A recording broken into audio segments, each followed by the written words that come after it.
Your user is a mom in Indiana, a kid in Georgia, a teen in Tokyo, and we have no understanding of who those people are.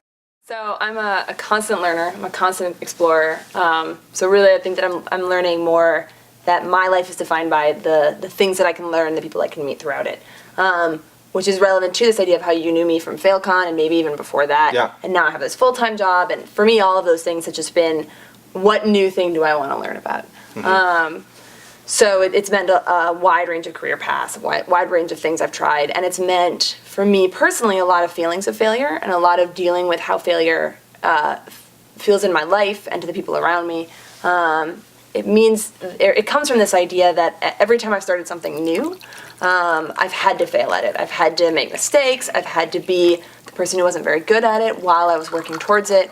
And there aren't a lot of support groups for that, for people who are older. Kind of in college, it's like, yeah, you're going to fail, it's great, it's fine. But suddenly you're like 30 and people are like, wait, you're at the bottom of the food chain Failures again? Anonymous. Yeah, exactly. Right, this totally. idea of what happens when I'm trying to do something new with my life, and I look around and everyone I'm doing something new with is 21, 22, and now I'm 30, and eventually 35, Yeah. 40. You're not 40, are you? I'm not 40. Okay, I was gonna Eventually. say. Come on. Baby steps. Come We'll on. get there.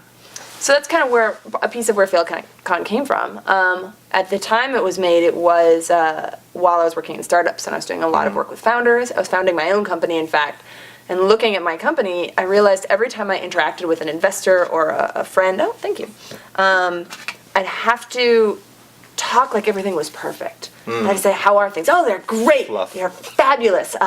We just had a great investor meeting. There's a lot of really, really promising information being shared. When really what's happening is like, we have no users. Everyone seems to hate the website. Investors say it's nice.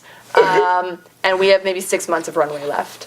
But I'm just lying. I'm lying to everybody. Do you fake it till you make it? Is that really the theme in Silicon Valley? Yes. It is, I think that's the right? theme in more places than just Silicon Valley. But especially this, like, you have to hype it up and you have to get the investors excited, and it is a lot of fluff, you know. And so I've become a little jaded, I think, because part of that fluff is like just like this making everything sound pretty and perfect for your board and for your investors, and that's lame. I mean, that's not what this is about. And, Sure. And that's why I always liked about your concept of FailCon, because I actually, you know, the failures are what's fun and exciting, and you know, when you fall on your nose and you get up and you try to learn and become better, I think that's the fun part about this, you know. So tell us a little bit what you're doing now. You're a product.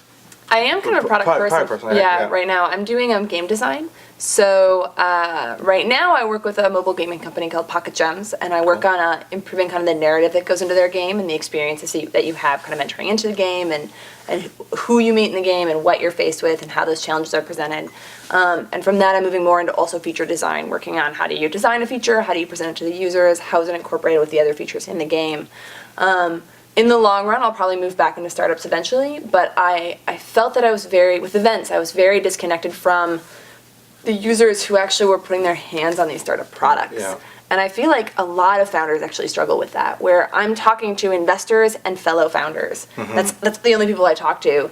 And then maybe I do some user testing with people around Silicon Valley. Yeah. And it's like, that's not your user most of the time. Your user is, you know, a mom in Indiana. It's a kid in Georgia. It's a teen in Tokyo. Yeah. And we have no understanding of who those people are. And so working at a mobile game company, we have millions of users, probably many, I don't even know how many we have. And they all have different needs. They're all sending us different feedback. And so really learning what those people want and how to communicate to them is very different than the products I see being made by some Silicon Valley founders, which I can tell are so clearly designed for me, a founder, not my mom, who might be your paying user.